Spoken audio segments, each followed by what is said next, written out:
Hi guys, it's me here. Welcome back po to my channel.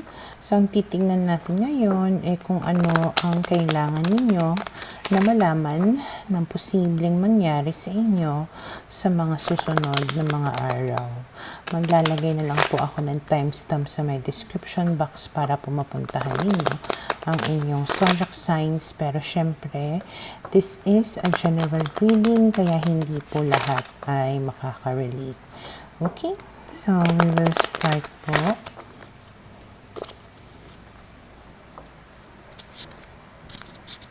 Para sa mga Aries, Cross, may mga bagay na tipong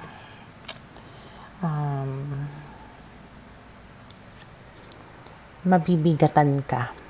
Parang it will become a burden to you. Pwedeng nakakasakit na ito sa'yo. At paulit-ulit na nangyayari. Parang merong paparating sa'yo na tao. Or pwedeng it can just be a message, balita, na parang makakasakit sa iyong damdamin. Okay? And parang ang dating is, it does not come as a surprise anymore. Pwedeng ilang beses na to na nangyari, but still, the more na paulit-ulit ito na nangyayari, pabigat ng pabigat, kumbaga yung burdens mo. Okay?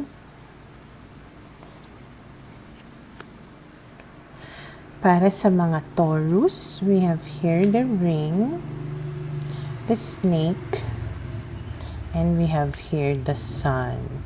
Okay, so base sa mga barahan na ito, it seems like you will get involved with somebody na pwedeng may pagka-manipulative or merong hidden intention na pwede kang i-betray, okay?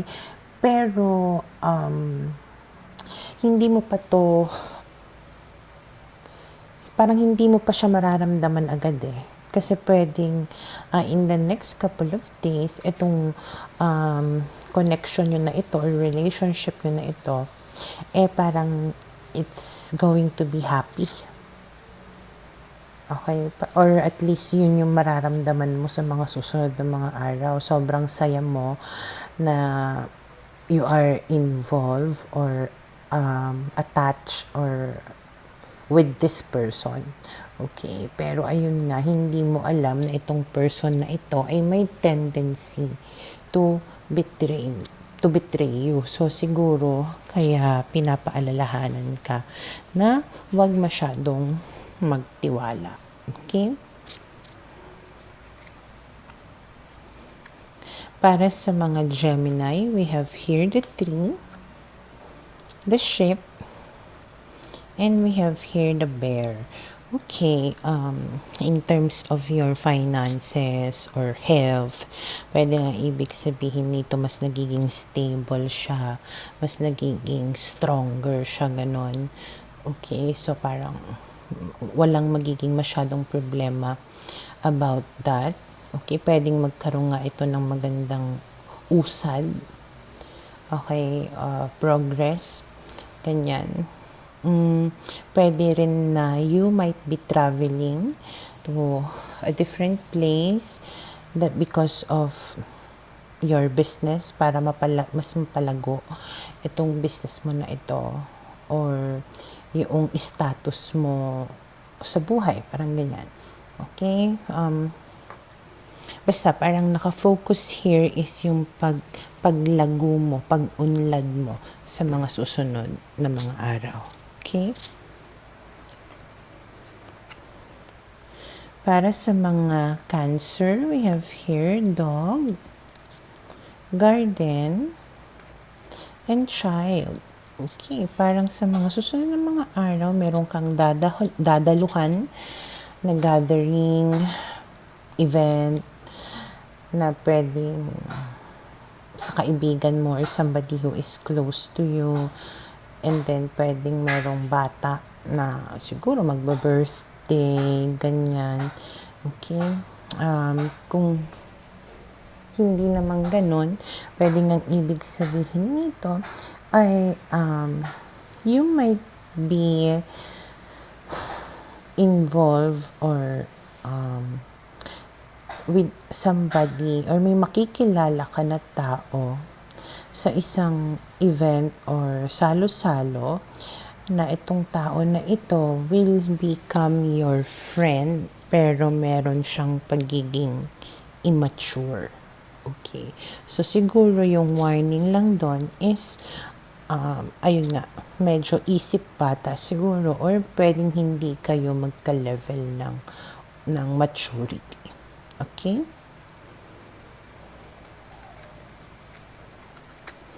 Para sa mga Leo, we have here choices, coffin, and heart. Okay. So, pwedeng ang sinasabi dito sa mga susunod na mga araw, may mga dapat kang pagpilian or may pagpipilian ka. Pero, pwedeng hindi ka gumagawa ng desisyon about it. Lalong-lalo na if it involves, kumbaga, yung iyong heart. Okay? It can be big, paano ba? It can be with your career, ganyan, na nahihirapan ka sa kung saan ka pupunta sa career mo kasi nga sinasaalang-alang mo yung love life mo. Okay, kaya pwedeng dahil doon, hindi ka umuunlad sa iyong career. Okay. Yung iba naman sa inyo, pwedeng hindi pa kayo dito makapag-decide about sa love life ninyo or sa relationship ninyo. Kaya parang yung, how do you say it? Parang patay na. Kumbaga yung relasyon, but still, you're not making the decision.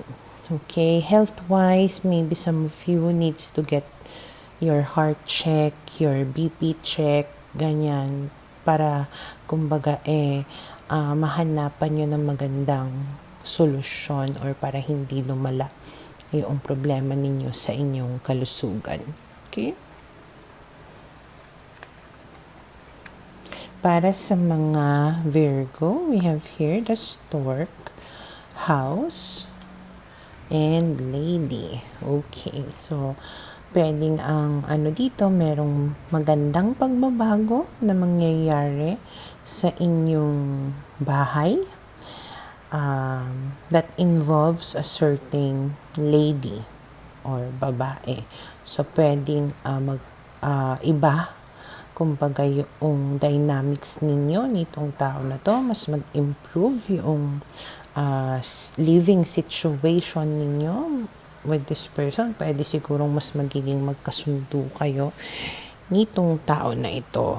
Or basta meron siguro rin dalang magandang balita, pagbabago itong tao na ito sa iyong tahanan. Okay?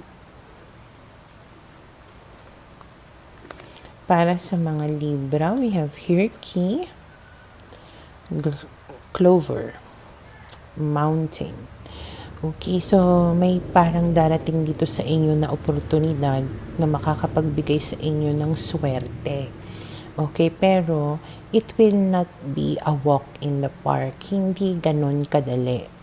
Makaka-encounter ka ng mga challenges along the way, na tipong talagang mahihirapan ka, pero it's going to be worth it kasi nga makakapagbigay ito sa iyo ng maraming pera, okay, success, or opportunities wherein you will really grow. Okay? Para sa mga Scorpio, we have here man, may lalaki dito na parang kailangan mo na alisin, putulin sa iyong buhay kasi unti-unti kang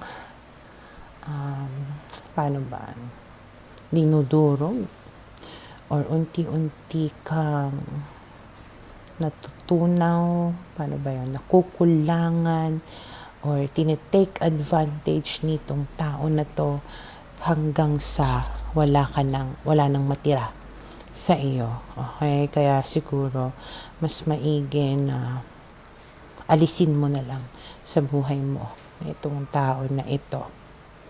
Okay? Pwede rin na ibig sabihin nito, you need to get yourself checked. Okay? Kasi baka merong kailangan na basta, alam mo yung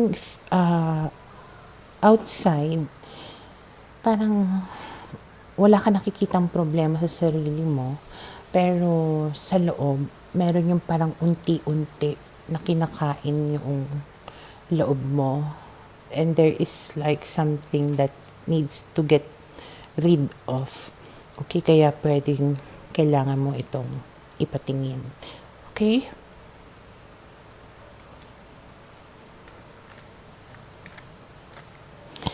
Para sa mga Sagittarius, we have here Lilies, Anchor, and we have here Tower.